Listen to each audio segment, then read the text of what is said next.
Good morning, everyone. In previous lecture, we have started chronic hepatitis. So in that, we have also completed about hepatitis B virus. So today we will see about hepatitis C virus and hepatitis D virus. So as we all know, hepatitis virus, it is an RNA virus which belongs to the Flaviviridae family.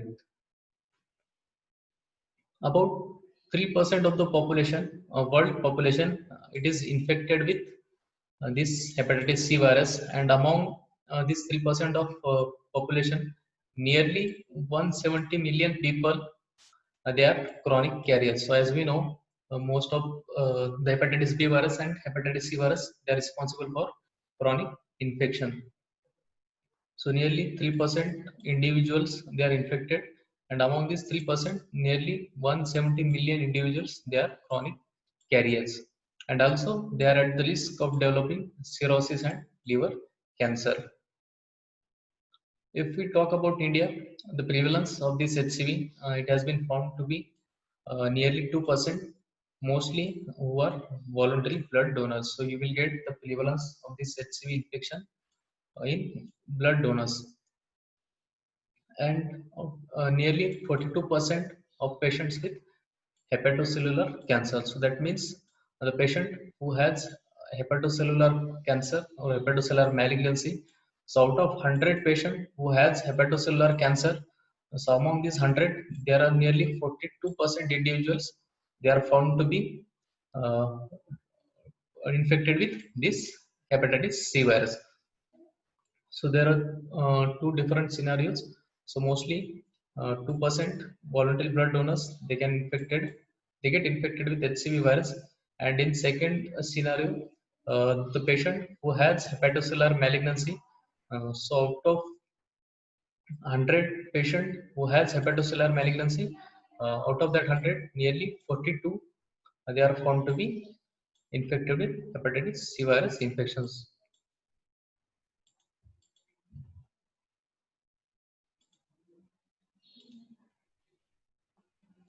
The prevalence of hepatitis C infection it is also age related, so that we already discussed in previous slides, in previous lectures, so we will not go in detail with this point.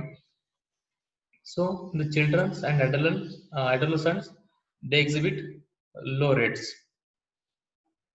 The hepatitis C virus it is a bloodborne, we all know that, and in the developed world the transmission it is common in IV drug abusers sharing contaminated needles or those who receive blood or blood products. So before HCV screening was introduced, so that means uh, previously there was no screening test for HCV. Before the introduction of this HCV screening test, the blood or blood products which were transfused to the patients, so in that patients, there were more chances of transmission of this hepatitis C virus. So this was the previous case. So nowadays, as there is a screening test of HCV is available for every blood and blood products, so there is no chance that hepatitis C virus it can be transmitted by this blood transfusion or transfusion of blood products. So only nowadays, so it is more common in a patient of IV drug abusers or those who shared contaminated needles.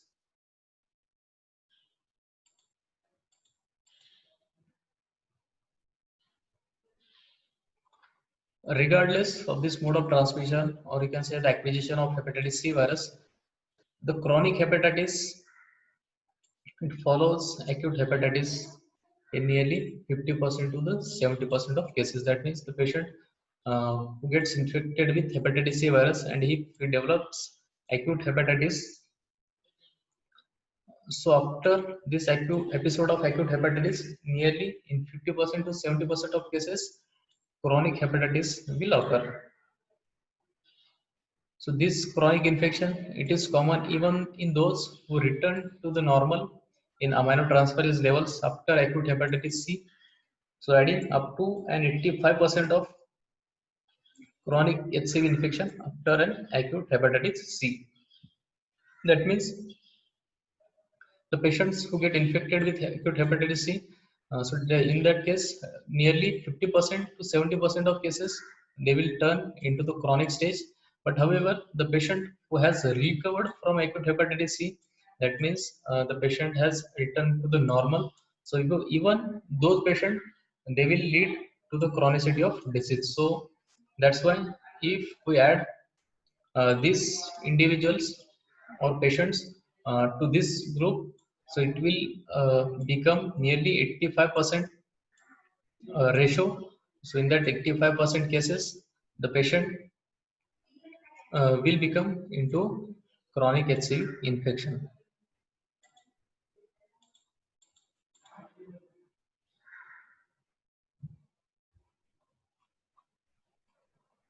Clinical features for this acute hepatitis C, so they are similar to the chronic hepatitis B infection, so that we have already seen. So patient may have nausea, vomiting, sometimes abdominal discomfort, malaise, fatigue, or even icterus. But however, among these symptoms, the fatigue is the most common and prominent symptom in hepatitis C virus, and jaundice it is rare. So in hepatitis B virus, you will get jaundice frequently, but in hepatitis C virus, this jaundice is rare. So it can present, but it is rare. Most of the times, the disease it is usually asymptomatic as it is a chronic infection, and it is detected during routine testing and during evaluation for the asymptomatic elevation of transpanases. That means most of the times patient may be diagnosed with hepatitis C virus during routine testing. So what is mean by routine testing, that we already know because I have already told in previous lecture. So sometimes patient may be posted for surgical intervention. So prior to the surgery, patient may be screened for the hepatitis B or hepatitis C virus infection. So during that investigation, patient may be diagnosed with hepatitis C virus, or sometimes hepatitis C virus it may be diagnosed when we do evaluation for elevation of transaminases level. So that means patient have elevated these liver enzymes, that is ALT and AST, but patient has no symptoms. So if such a case is there in front of you, so in that case patient may have HCV infections. Sometimes it is present with icteric hepatitis, so that is a rare that we already seen. That icterus or jaundice it is rare in acute hepatitis C or in this hepatitis C virus, but it may present with icteric hepatitis, and few patients they may present for the first time with decompensated cirrhosis.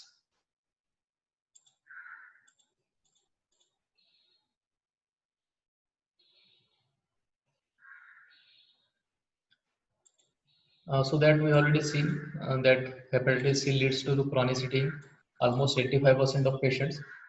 So this chronic infection, it leads to a slowly progressive hepatitis, and that can cause significant liver damage, which includes cirrhosis and sometimes hepatocellular carcinoma, but it takes time over 15 years to 30 years. So obviously, as we all know, this is a chronic infection.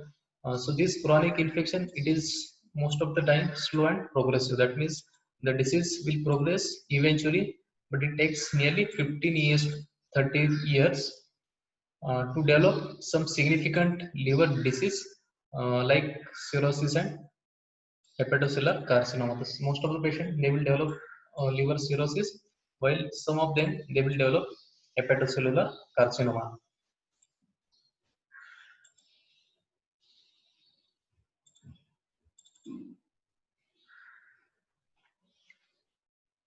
Now, how we are going to differentiate between the acute infection from chronic infection? So it is mostly based on the clinical presentation, which includes the presence of symptoms and whether or not there was a prior history of ALT elevation and its duration. Simply, we can know if the patient has elevated these liver enzymes.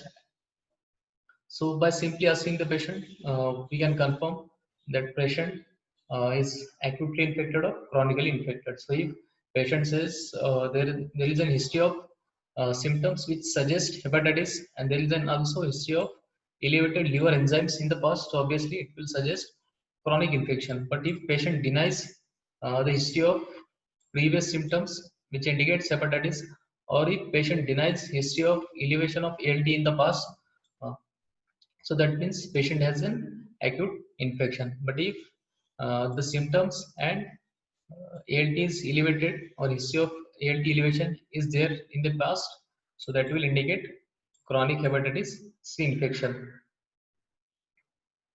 But however, these patients are less likely to present with a past history of ectelic hepatitis as compared to the patient with chronic hepatitis B. So if we compare this scenario with chronic hepatitis B, uh, so in that you will get that patient with hepatitis C, they are less likely to present with a past history of elevation of ALT or presence of symptoms. Whereas chronic hepatitis B, or patient with chronic hepatitis B, they will frequently present with an history of icterus or ectelic hepatitis, or there may be elevation of ALT. It is just a comparison between hepatitis B virus and hepatitis C virus, because both of these viruses, they are responsible for chronic hepatitis. So overall, this chronic hepatitis C, it tends to be very slow and progressive, and approximately one fourth of cases, chronic hepatitis C will progress eventually to end stage cirrhosis. In fact, because HCV infection, it is so prevalent, and because a proportion of patients, they progress inexorably to the end stage liver disease, hepatitis C is the most frequent indication for liver transplantation. So as we all know, hepatitis C is responsible for chronic infection, and eventually it will lead to the end stage liver disease, which includes cirrhosis and also the hepatocellular carcinoma. So because of this, its consequences, or you can say its outcome or result, that is an end stage liver disease. So this hepatitis C, it becomes the most frequent indication for liver transplantation.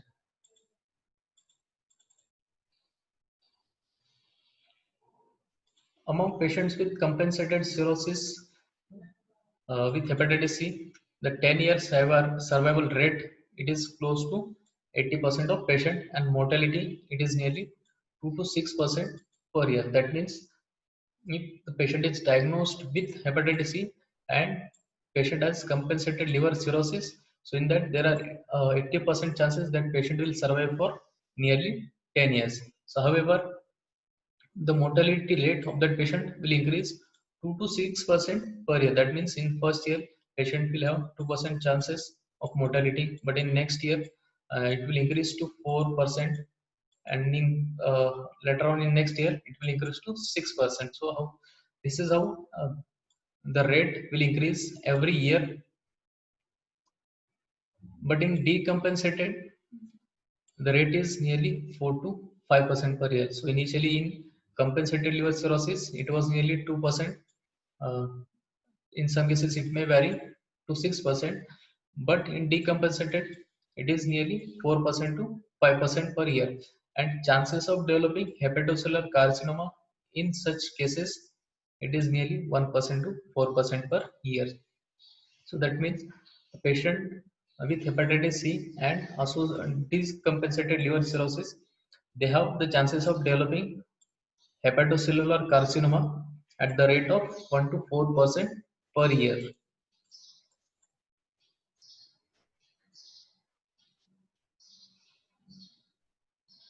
Now the diagnosis of this hepatitis C virus, so it is mostly based on the presence of both anti-HCV antibodies and HCV RNA. So after acute exposure, the HCV RNA, it can be identified as early as 2 weeks following exposure, whereas antibodies against this HCV, it is generally not detectable before 8 to 12 weeks. So simply, if a patient gets infected with hepatitis C virus, so in that case, this HCV RNA, it can be identified within 2 weeks after an exposure. So suppose patient has exposed to the HCV virus today, so after 2 weeks, you will get the hepatitis HCV RNA in our body. So it will take nearly 2 weeks to appear in it or to detect. And from now, after 8 to 12 weeks, you will get hepatitis C antibodies or HCV antibodies. The careful analysis of both these markers, it helps in the diagnosis of acute or chronic HCV infection or resolved HCV infection.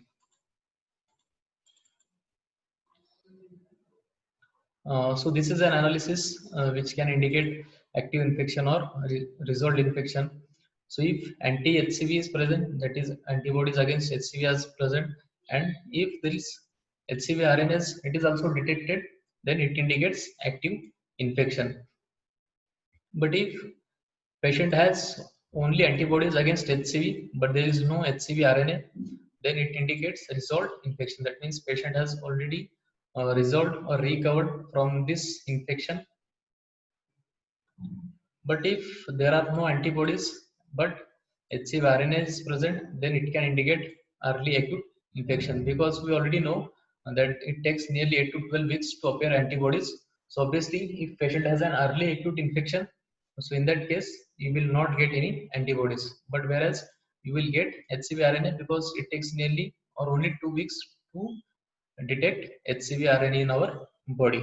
So if patient gets infected and after 2 weeks uh, we investigate that individual, so obviously after 2 weeks you will get HCV RNA, but you will not get anti-HCV. So obviously it will indicate early acute infection, or it may be false positive serology. So sometimes it may get, or it may give some false result.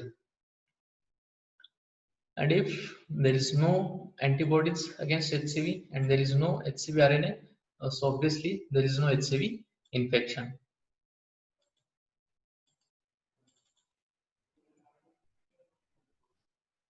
The pattern of liver function test abnormality, use of imaging modalities, and assessment of liver histology in chronic hepatitis C, it is similar to that of chronic hepatitis B. So that we already discussed in previous lecture.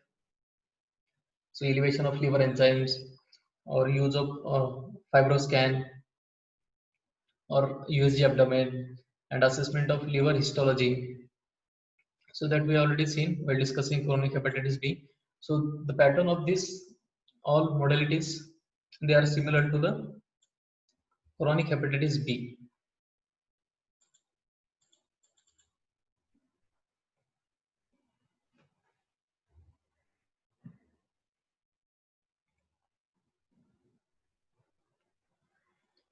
Now treatment for this hepatitis C virus. So all anti-HCV positive patients, that means the patient who has uh, antibodies against HCV or in this hepatitis C virus with detectable HCV, they are potential candidates for treatment. That means on investigation, you will get anti-HCV antibodies, and also you will get, or you will detect the HCV RNA. Then these individuals, they are the ideal candidates or the potential candidates for the treatment. HCV RNA testing should be performed in a patient with positive anti-HCV test, especially in whom antiviral treatment is considered. So, if we decide to give antiviral treatment to a patient, so in that case, you must have performed this HCV RNA testing if the patient has anti-HCV test positive.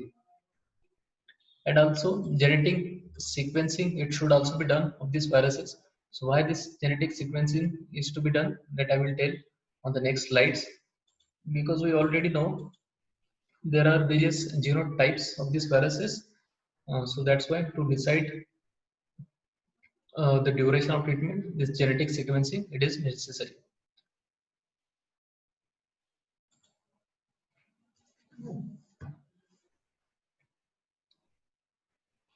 It helps to plan for the dose and duration of therapy and to estimate the likelihood of response. So by knowing the presence of anti-HCV antibodies and presence of this HCV RNA, it helps to plan the dose and the duration of therapy and also the response to the treatment. The treatment decision, it should be individualized and it is based on one severity of liver disease, because if there is a decompensated liver disease, so it is a contraindication for the treatment. Then you should also consider the potential for the serious side effects and also the presence of comorbid conditions like HIV co-infections.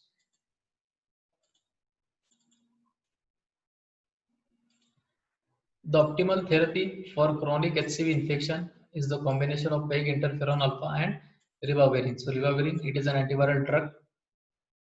So it is PEG interferon, we already know. So these are the two drugs which can be used for the treatment of HCV infection.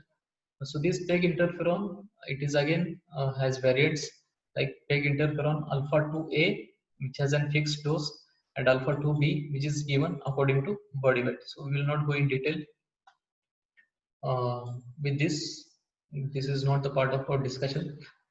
Then genotype 1 and 4, the patients that are treated with 48 weeks of the treatment, while genotype 2 and genotype 3 patients that are treated for 24 weeks of treatment. So in previous slide I have told the genetic sequencing of this virus, it is necessary because it will decide or it will help to decide the duration of treatment. So genotype 1 and genotype 4 viruses, they require the treatment for nearly 48 weeks, whereas genotype 2 and genotype 3, they require the treatment only for 24 weeks.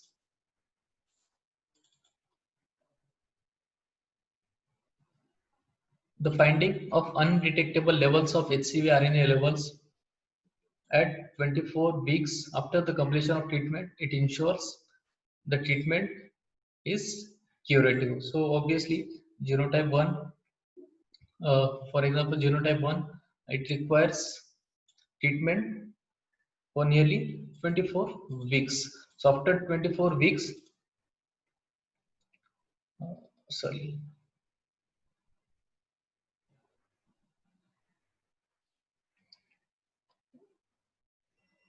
so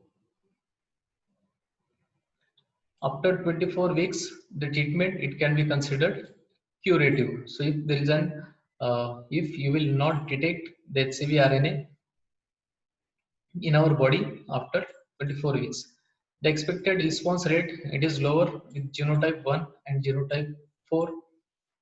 It is nearly 55% to 60% compared to genotype 2 and 3. So obviously in previous slide we have seen that genotype 1 and genotype 4, they require treatment for 48 weeks. That is because the response rate, it is low, whereas patients with genotype 2 and genotype 3, they require treatment only for 24 weeks, because the response rate you can see is high in this genotype, which is nearly 75% to 80%.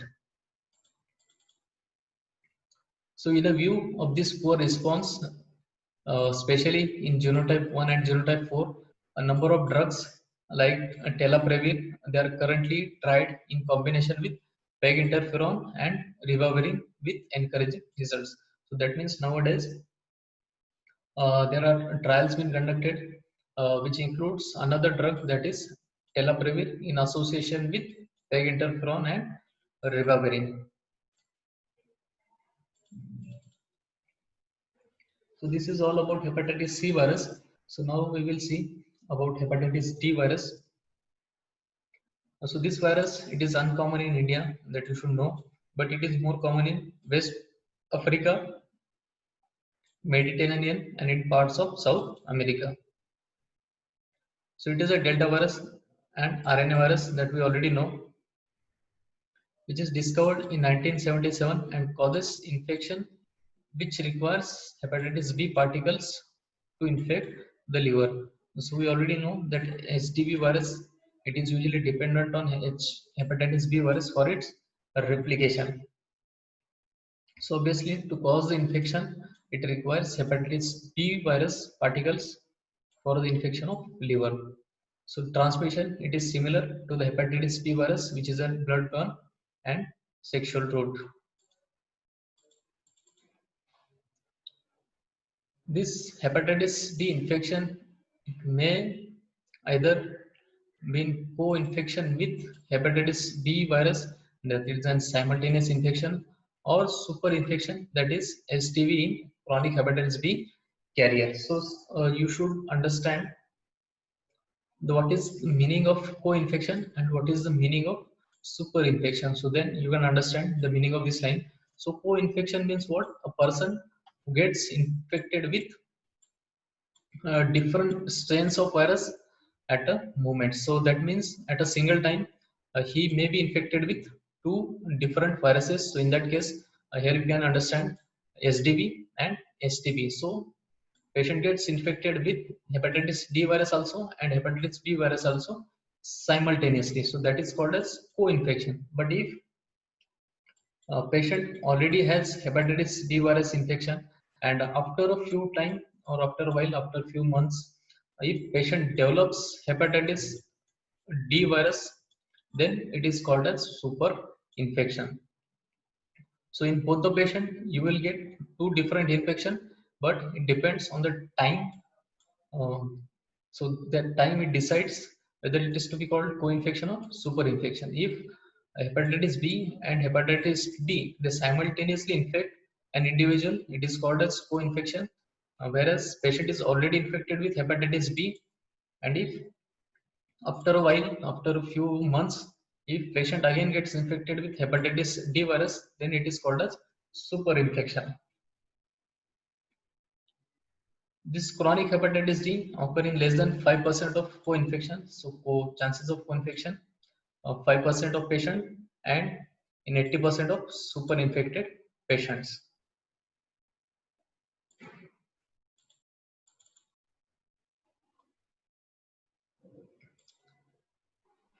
So when this STV super infection occurs in a person who is already chronically infected with hepatitis B virus, we already know what is the meaning of super infection. So if SDB super infection occurs, the long-term HDV infection, it is a rule, and worsening of the liver disease, it is expected consequences. So once a patient has super infection with this SDV and HBV, the long-term infection, it is a rule, and obviously that patient will have worsened liver disease, which is an expected consequence.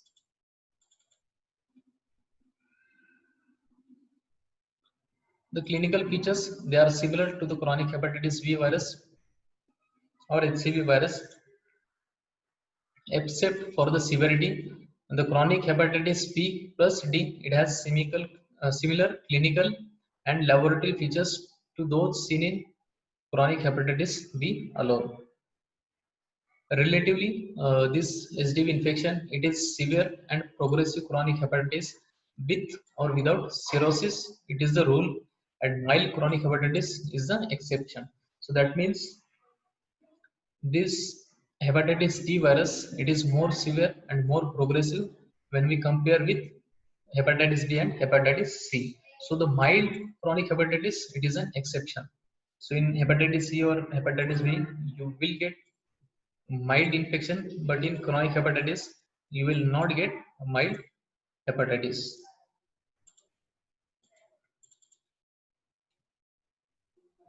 The disease, it is progressive, and nearly 60% to 70% they develop cirrhosis over 5 to 10 years. So in previous virus, that is in hepatitis C virus, this duration, it was nearly 15 years. So right, so 15 to 20 years. But in hepatitis C, it is only 5 years to 10 years. So you can understand the severity and progression of this disease.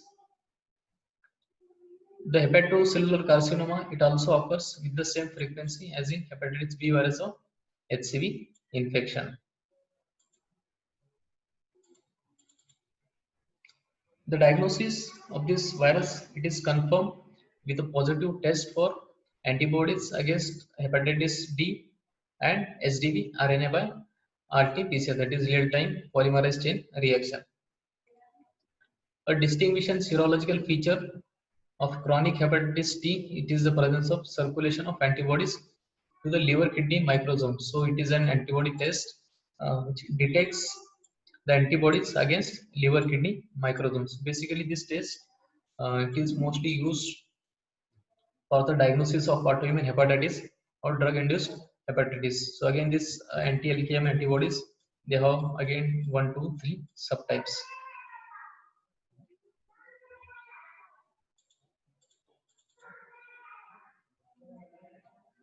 Till now, there is no specific treatment is available for the treatment of hepatitis T virus. However, there is a suggested approach to the therapy, which includes high dose long term interferon for at least a year, and in responders, that means the patient who respond positively for the treatment of interferon. So such candidates, uh, so in that candidate, extension of therapy until the HTV RNA and HBsAg clearance. So that means interferon, a long-term interferon, it can be used for the treatment of hepatitis T virus. And if patient responds to the therapy of this interferon, so in that patient, the treatment duration, it can be increased or extended until this hepatitis T virus RNA is cleared out or HBsAg is cleared out. This PEG interferon, it has also been shown to be effective in the treatment of chronic hepatitis B. So along with this interferon, PEG interferon, it can also be used for the treatment of hepatitis D virus. So this is all about chronic hepatitis. So in next lecture, we will see another topic. So for today, this is the end of lecture. Thank you.